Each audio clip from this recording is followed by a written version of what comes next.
Class 9-এ পড়ো দীপু মণ্ডল গতকাল সাগরপাড়ায় বাবার মাথায় জল ঢালবে বলে বন্ধুদের সাথে বাসার মাথায় চেপে বসে যাচ্ছিল। হঠাৎ করে গাছের ডালে মাথায় বাড়ি খায় দীপু মণ্ডল। তারপরেই তাকে তড়িঘড়ি মুর্শিদাবাদ মেডিকেল কলেজ হাসপাতালে নিয়ে আসা হয়। চিকিৎসকেরা তাকে ভালো করে দেখে মৃত বলে ঘোষণা করে। দীপু মণ্ডলের বাড়ি রানীনগর। শোকের ছায়া নেমে এসেছে গোটা পরিবার জুড়ে।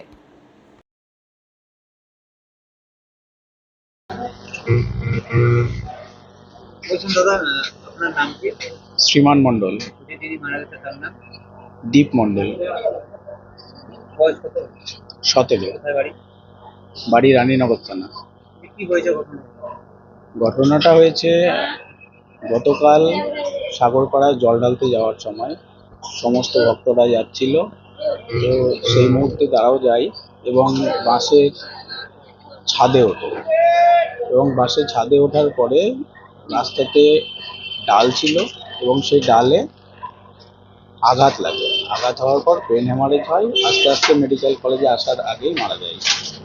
আসার আগে মারা গেছে? হ্যাঁ, এবং আরো 3 জন আহত হয়ে আছে মেডিকেল কলেজে। বন্ধুদের মধ্যে গেছে? হ্যাঁ, বন্ধুদের কোন মধ্যে। ক্লাসে পড়তো আপনার ভাগ্নে? 9।